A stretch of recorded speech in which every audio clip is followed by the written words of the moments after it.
1957. Em meio aos muros hostis do sistema prisional da Califórnia, um pacto secreto foi selado. 13 homens, todos eles oriundos das violentas gangues hispânicas das ruas de Los Angeles, se uniram por um propósito maior: formar uma nova ordem no submundo do crime. Eles vinham de bairros esquecidos pelo Estado, onde o idioma dominante era o espanhol e a lei era feita pela força.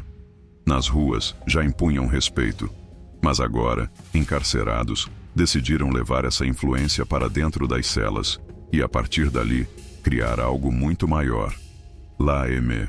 LAM-E, a letra M em espanhol, a 13ª do alfabeto, se tornaria seu símbolo, e o número 13, sua assinatura.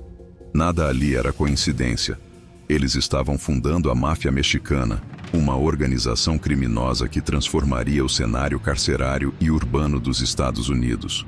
Não queriam apenas proteção, queriam domínio. Planejavam controlar cada transação, cada lealdade, cada gota de medo que circulasse tanto dentro das prisões quanto nas esquinas das cidades californianas. A estratégia era implacável: recrutar, intimidar, eliminar.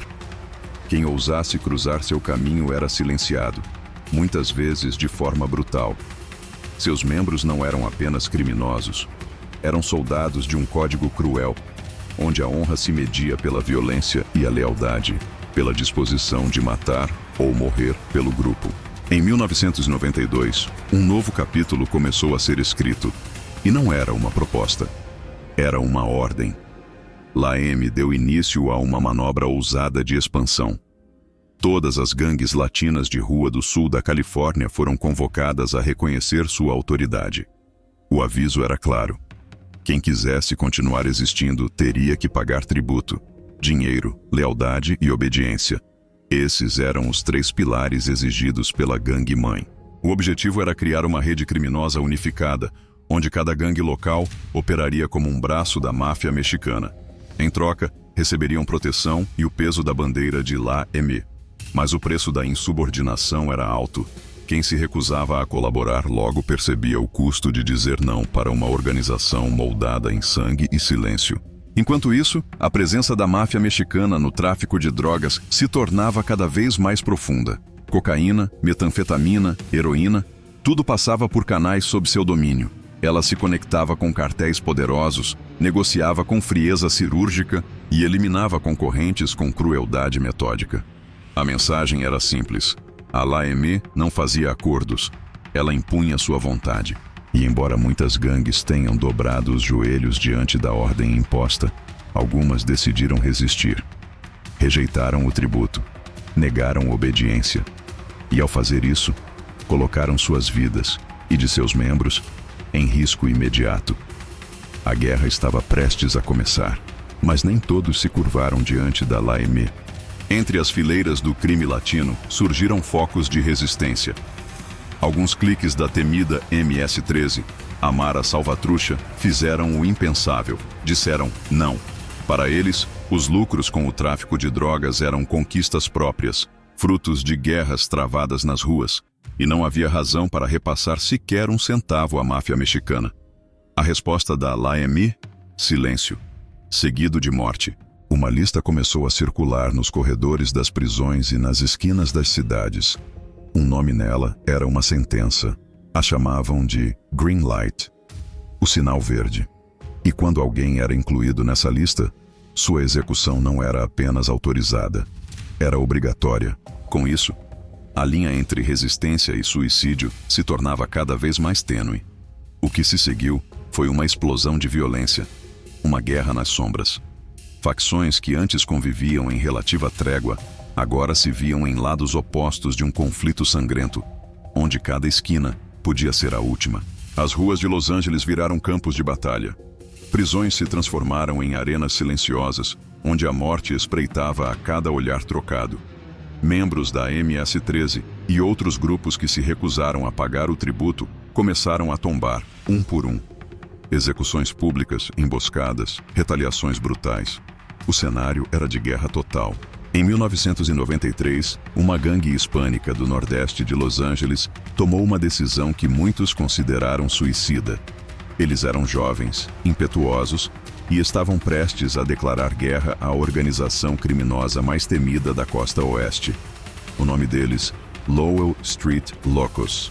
Enquanto gangues vizinhas, de Boyle Heights ao Vale de San Gabriel, cediam à pressão da LAIME e aceitavam pagar tributo, os Lowell recusaram, com veemência.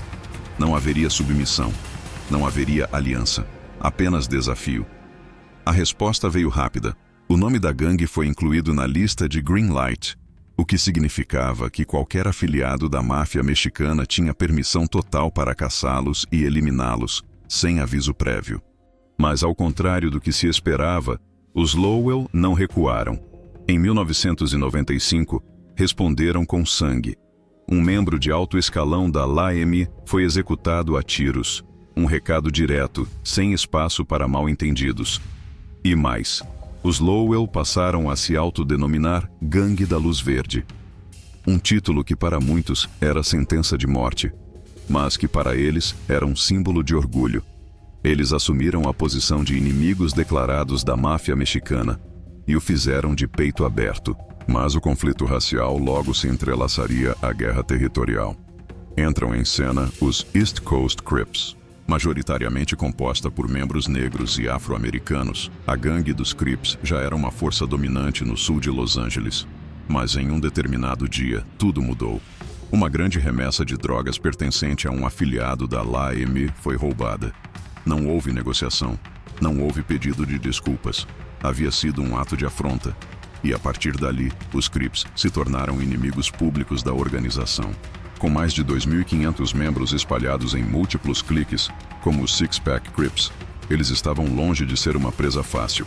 Em 1996, a guerra esquentou. Um membro dos Crips assassinou um integrante dos Sureños, grupo leal à LAIME. O ato inflamou ainda mais o cenário já caótico das ruas. A partir desse momento, não era mais apenas uma guerra de territórios ou de poder.